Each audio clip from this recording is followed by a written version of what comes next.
and this is the most upvoted, the most commented battle I've ever seen in the comment section. Everyone's just like, this must be on Fan Fridays. This is one of the best Fan Fridays I've ever seen. You know, comments of how this is an amazing battle, upvotes all over the place. And when I first heard about the Eevee, I'm like, what, are we just gonna like stat boost a bajillion things into the Eevee? But no, it's a double battle, so I don't even know what's going to happen, and we're just going to get into this battle and watch some amazingness, apparently. So, Togekiss Eevee, what is the Eevee going to bring to the table that Togekiss also brings? And Togekiss is even switching out, so Eevee is man-moding it against these guys. Is it all about, like, the hidden threat, you know? No one's going to expect the Eevee to do anything, so it's going to go for some craziness. Camerupt is going to avoid that Hydro Pump, and Eevee has got the Curse.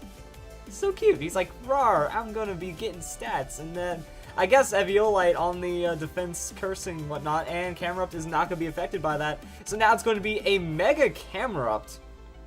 Interesting. I guess the switch play was like expecting a Trick Room from the Dusclops or something, but Camerupt is going to protect it this turn.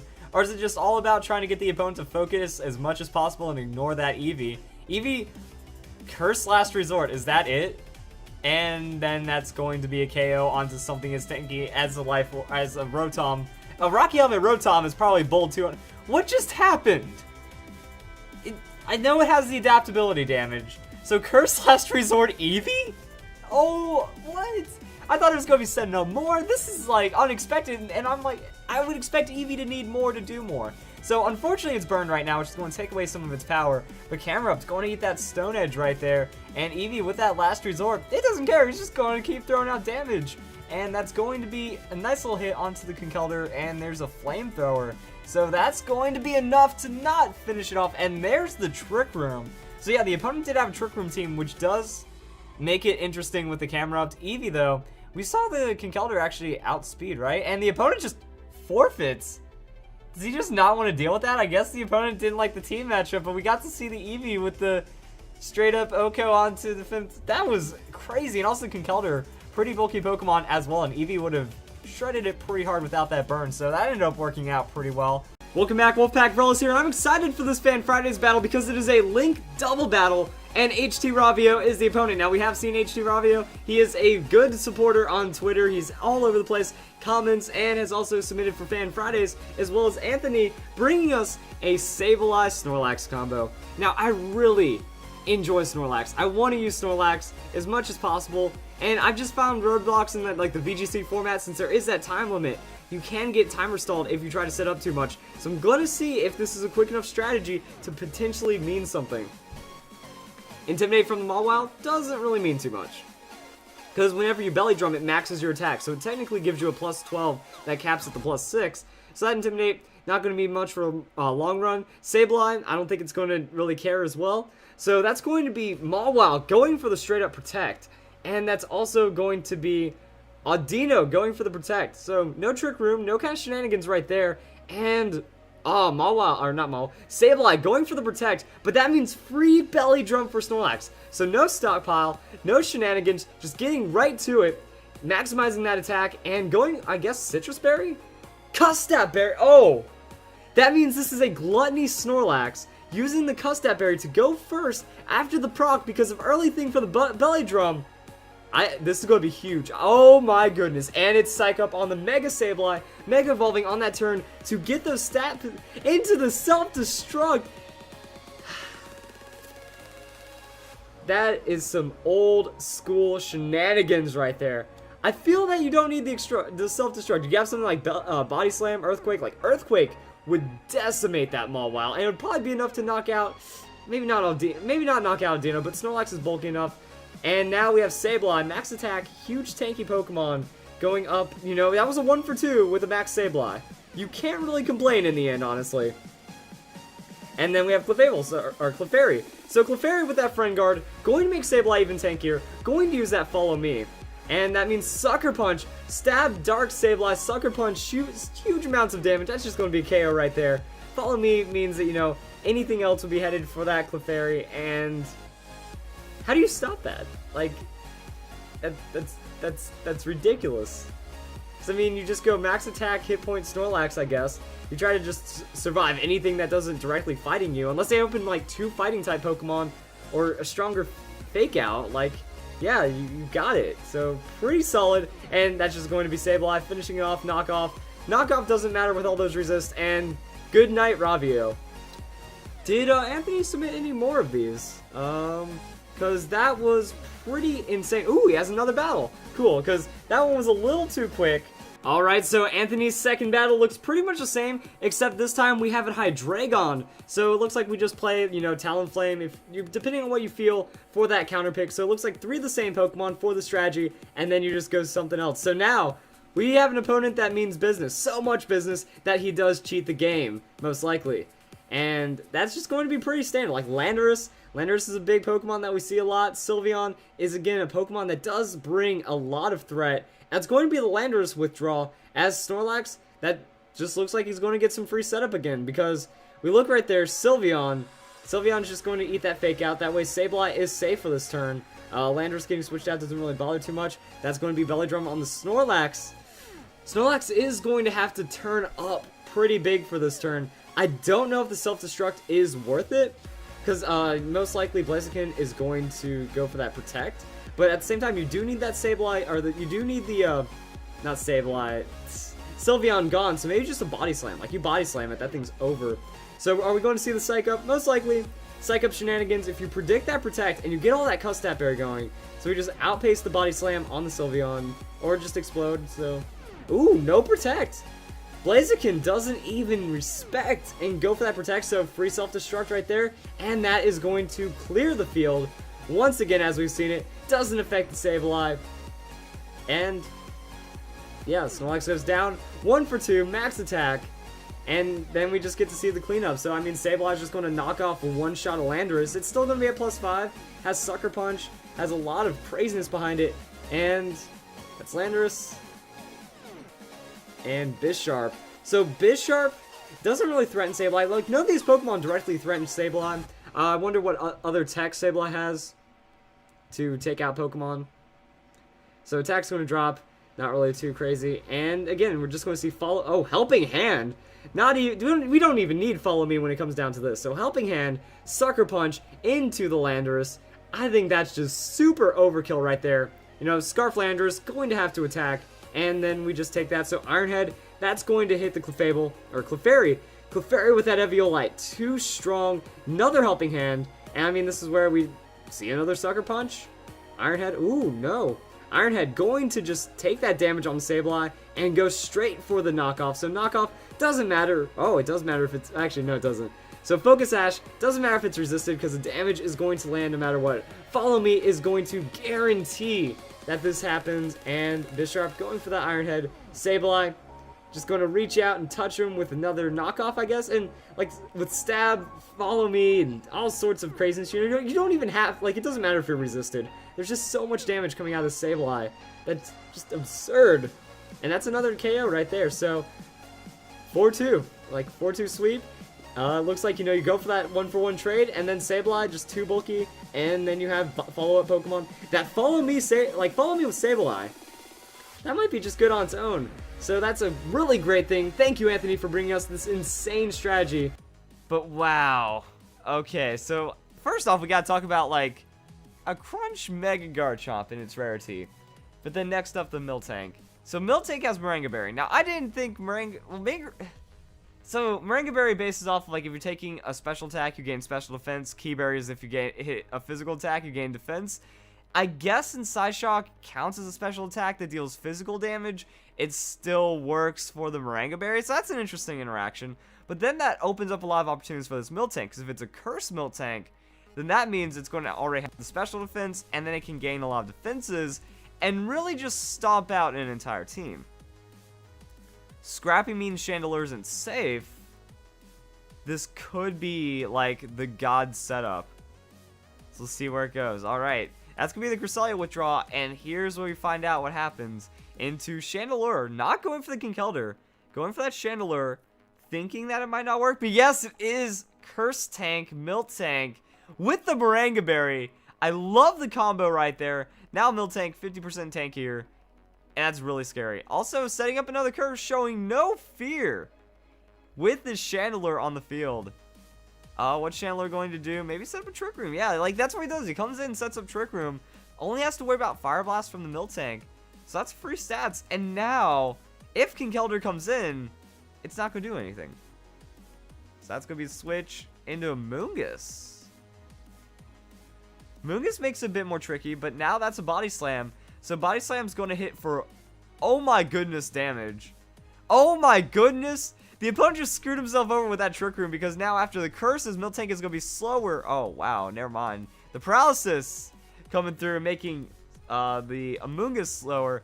It was close, though. But also, like, yeah, after that +2 on the Body Slam, like, the Body Slam hurts. It's almost two-shotting Amoonguss right now, and it's going to steamroll everything. So gets the Amoonguss in, switches out. There's the Conkeldurr. Of course, Shiny. Of course, look at this cheated team right here. Like, there's no justifying it. There's no way that this player did not hack these Pokemon. So wakes up into the Miltank, gets a good little setup right here, and then sets up another curse. Wow. Okay, now that's the Trick Room coming through. Now, like, because Conkeldurr's really slow. But that's stats. There's a knockoff. Going to try to... Wait, knockoff's not going to work because of Moringa Berry. Like, yeah. Miltank's not doing anything fancy. Now the opponent just doesn't know what to do with this. Is he... The Trick Room ended. Is he switching to go for another Trick Room? That would just not make any sense at all because of the curse.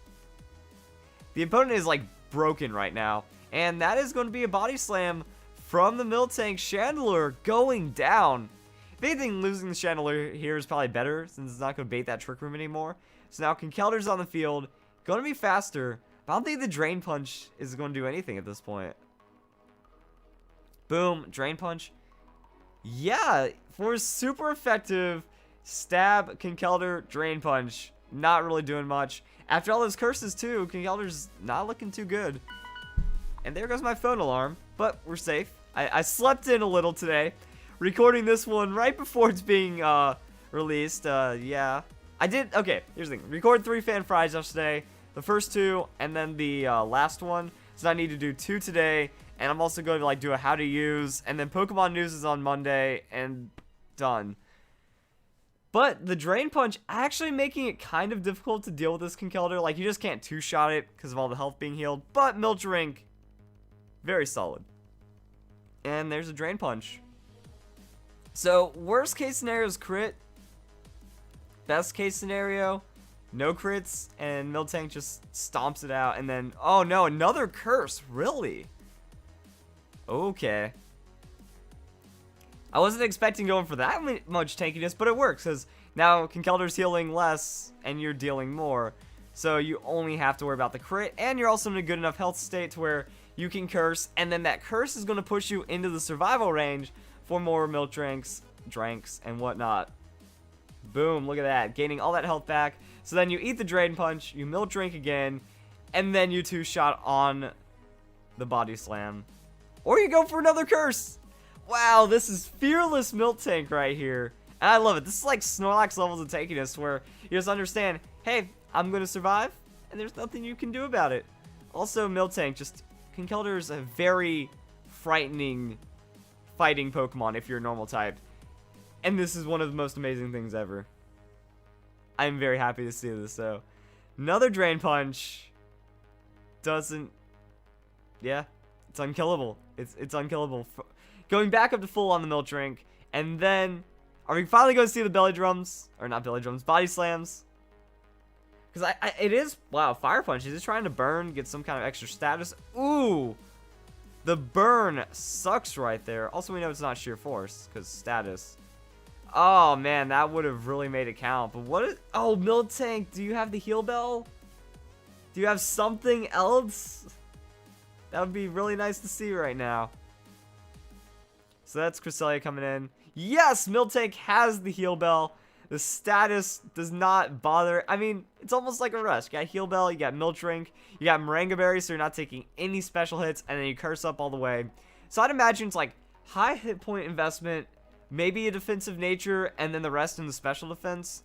I'd imagine you're higher up on the special defense side since you have Curse, but then the Moringa Berry just makes it like a ridiculous amount of special defense. So there's Body Slam. That's hitting pretty well, but Cresselia, It's got that leftovers. I don't think that's going to be enough on this next body slam, body slam. I keep saying like belly drum, body slam weirdness. The opponent's team is beefy. So Miltank has a lot to overcome, but it is in a good situation because like body slam, that gets paralysis going, and then stuff, and then you get another curse, and then you get another like 2-shot. I guess the only real issue would be PP out right now.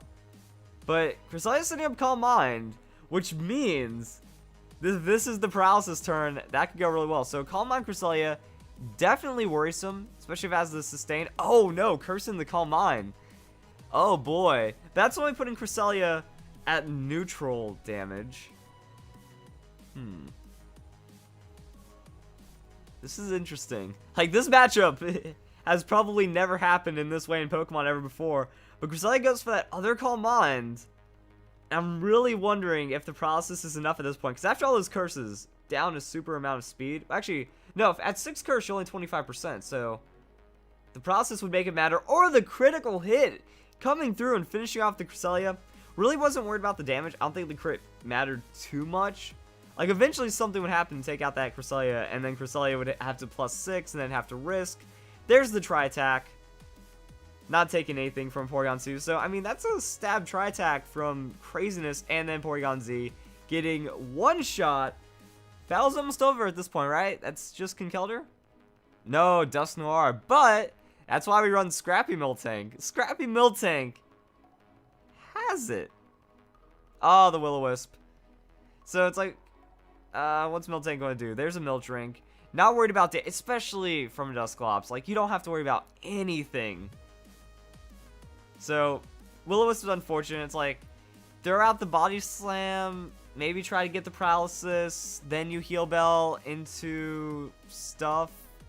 Just Heal Bell now as well. The Earthquake's not doing any damage. Like, the opponent's options are nothing. And the opponent forfeits, because what else would you expect from a filthy cheater like that? So, now there's a Sunflora, there's a Smeargle next to a Farfetch. The opportunities here are absolutely endless, so we're just going to watch it go. And that means we're going to see a stick on the Farfetch from that Frisk, as the opponent starts to set up a Swords Dance on the Weavile. So, Dark Void comes in, free. If the opponent's just going to let that happen, setting up in front of Smeargle with the Dark Void, not really much you can do about it. There will be an Avoid for the Gourgeist, as this Farfetch has Simple Beam. Wait, Farfetch gets Simple Beam? Okay then. Like, we already saw Simple. I think we saw Simple Geomancy not too long ago. But there we go. Your Dark Void into Simple Geomancy. And now stats get absolutely crazy, especially when you get that Power Herb. So in one turn, you go absolutely nuts. Plus 12 on those stats, and there we go. So special attack drastic, special defense, and speed, all at ×3. And the Simple Beam also going to hit the Gourgeist. Because... And there's a Leech Seed from the Gourgeist. Okay, I'm still trying to figure out how bad it's going to get for that Gourgeist. If you're using Simple Beam on the opponent after they've already like shown their Frisk and stuff, like that's not something that needs to be shut down. Unless there's something that I'm not anticipating here. Also, Smeargle with it. Wait, the Simple Cotton Guard, that's going to be a +6. Okay, and Farfetch is going to psych it up just because. Oh, wow. So that means not taking any damage from any sources. The Weavile has stayed asleep, which does work out pretty well. But how crazy is that? So Dark Void, I was about to say, where's the Baton Pass? Like, Smeargle, he isn't going to care about this for himself. And then we're going to Baton Pass into the Sunflora. Alright, now Sunflora is sitting on like +18 right now. So some of the craziest stats ever. It doesn't matter though, because we're going to get those mad crits off of the Air Cutter. So Air Cutter is actually a special attack that hits both opponents, I believe. It is special. I know it hits both. And it has an enhanced critical hit ratio. So Farfetch'd, going to get Stab on the split, always critting because it has the stick, and the setup is working right there. Going to wake up into the Ice Shard on the Sunflora. That's actually a lot of damage after you go onto the +6, but Sunflora has the Earth Power, and Earth Power is going to be used to absolutely eliminate that Infernape. So, oh yeah, we do have to remember that there was a Swords Dance from earlier. So, Weavile has a pretty solid advantage by comparison than hitting like super effective hits. So, Sunflora will survive this one. Farfetch has the Simple Beam. So, going to use that Simple Beam just to get rid of that pressure for some reason. I mean, yeah, that works. And then Sunflora can Giga Drain. That has to be a one-shot. After all that we've seen out of the Geomancy, that will be a good enough boost to Sunflora's health, so it will be able to survive. Which means, yeah, there's the Ice Shard, and then Weavile, and then stuff happens. Farfetch, just spamming the roost. I guess this is all about wanting Sunflora to shine. And that's why Weavile couldn't not use Ice Shark. So if it goes for like an Ice Punch or something, yes, it will lead to more KO scenarios, but if Sunflora decided to just look at the Weavile, it would die. Also, same with the Farfetch. So I guess that's just, you know, you want the Sunflora to pick up all the kills right there, and let's go into the next battle. Alright, it's the same team, but the opponent has some legendary Pokemon this time. It still is on the free battle, but we'll see what happens, like, against the Arceus. As long as Smeargle survives, that's like the really tricky part, because you just can't, you have to survive something. Like, Smeargle isn't sitting on Focus Sash, it does have to get off that Dark Void, and then there has to be enough for that Simple Beam, but once that happens, game's over. So, the Arceus is going to be going for the Will-O-Wisp onto the Farfetch'd right there, and Smeargle is just going to get that Dark Void, outspeeding the Audino, so that does help quite a bit, that you are going to be faster than the Audino. And Farfetch is going to be a special attacker. Oh! Arceus avoids the attack. That's going to make things a little spicy right there. So, the Simple Beam onto Smeargle. It's like, is that something you still take onto the Geomancy? So, Audino's going to be asleep. Looks like it went for the Protect. That's not really going to do much of anything. Oh, wait, no. It's all, oh, never mind. I never got a chance to move. After seeing the Simple, I got crazy. Now we're into the next turn. Arceus going for that double team. Shenanigans spam right there, and then Smeargle is going to go for the Geomancy. Geomancy absorbing that power and getting the crazy stats off. So, boom. +4 special attack, special defense, and speed. Now it speeds everything. Now goes for the crazy damage. Also, I just like the Cotton Guard tech. Like, after seeing the simple Smeargle, like, yeah, the Cotton Guard really brings craziness to the table, because like Cotton Guard's one of the few +3s in the game. It's like Cotton Guard, Tail Glow, and I think that's really all that counts for like raw drastic. So yeah, you go simple into Cotton Guard, and that's gonna be a +6. Think about this for other Pokemon. It is my thought that if you have a simple strategy, find a Pokemon that gets Cotton Guard, and it can do really shenanigan things. So that's gonna be the Air Cutter, getting solid damage, guaranteed crits right there. Going to be able to two-shot the Arceus. Arceus then converts into the Will-O-Wisp on the opponent. Or not the opponent, just onto the Smeargle. And Audino stays asleep. So once the sleep happens, like, Audino's not really doing much of anything. And Farfetch can just go and pick up this game and then carry it all the way. So Smeargle going to set up that Baton Pass. Now we are going to go into the Sunflora, which will be crazy, and yeah, Farfetch, like, just hits everything. So, I mean, it's not, like, this is such a good dual threat comp. Also, doesn't Air Cutter have, like, weird accuracy? This Arceus, oh, yeah, I was about to say, this Arceus is avoiding so much, but did throw out the double team earlier. So that's working out, and also has the Cosmic Power. So, really wants to be untouchable and just take no damage at all. So now it'll actually be able to survive the Air Cutter when it lands, and the opponent is now going to go into the Lugia. So you can't hit it with the Earth Power. Farfetch throws out the Simple Beam. Might as well kind of take away that pressure ability. Not multi-scale, at least. So no hidden ability Lugia right here. As Sunflora throws out the Giga Drain. Arceus is going to miss and only has Recover. What is that Arceus set? Recover, Cosmic Power, Will-O-Wisp, Double Team. Just burn to win. It won't die ever. So Farfetch does have the Roost. It will be able to get tanky. And against a Pokemon like Lugia, really not too much to worry about, because it should be a special attacker. So the Giga Drain does land on the Arceus, and that's about half right there. But we'll get another double team. I mean, even after the Air Cutter landing, I would just kind of ignore it, because it really doesn't have too much threat. So Lugia throwing out the Hyper Voice, trying to hit both opponents, not really getting too much damage down. That's what happens after all of the craziness on the Geomancy, and Farfetch going to throw down the Air Cutter. Oh, wait, never mind. Cosmic Power doesn't matter, because you got the crits, right. So close damage. ever so slightly, not enough, but there should be enough focus where Arceus will go down before it gets a chance to recover next turn. What? What? Wait. I am so confused right now. So, back up. Freeze frame. The opponent was playing for the Psych Up all along, but decided to not Psych Up the opponent, like the Farfetch'd and the Sunflora, because they have the crazy stats. But the Arceus also has some pretty solid stats. Like, Arceus has evasion and defenses. Do you take those, or, like, do you take the evasion, I guess is the question. Do you prefer the evasion, or do you want the max? Actually, not even, okay. So this is like a really weird call on who you Psych Up, because you're going for the +4 special defense and +4 special attack, which would be more damage in the long run, but Arceus only had, like, Arceus doesn't need the +6, or Lugia doesn't need the +6 on defense. We're looking at both opponents right now because they're using special attacks. So, what is that, 3 Cosmic Powers and all the double teams and stuff? It actually makes sense to, like, Psych Up the Arceus because you want the evasion over having the Cotton Guard. So this Arceus is, like, just set up. This Arceus isn't meant to do damage. It's meant to be a 120 hit point, 120 defense, 120 special defense beater that you can just kind of will-o-wisp offensive threats, set up the Cosmic Power, and then just do this stuff with.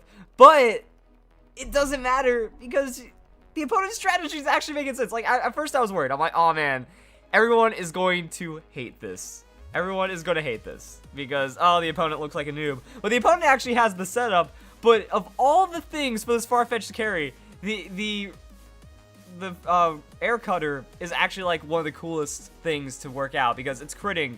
So all the defense boosts don't even matter when it comes to Lugia. And now Lugia just gets to stall it out. We do have to worry about the double team.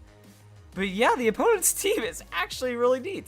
And if Gardevoir has Psych Up, that could take it to the next level. Like, if it's really just a Psych Up team based off of the Arceus compared to a Psych Up team based off of the Smeargle, that's something. But the Air Cutter means that the defenses don't matter. And Gardevoir is going to take a huge hit right there. Sunflora with the Sludge Bomb. Gardevoir doesn't even get a chance to attack. We'll never know. But I mean, that would be so creative. Also, I think Gardevoir would benefit from the opponents more because you need that special attack speed and special defense. So, Lugia just going to roost it up because even with all the stats on the Farfetch'd and Sunflora, you can only take their damage so far. So Lugia can effectively, like, stall it out forever. I'm wondering why Sunflora's going for the Giga Drain, though. Like, Sludge Bomb would be the way to go. Maybe get a Poison down on there.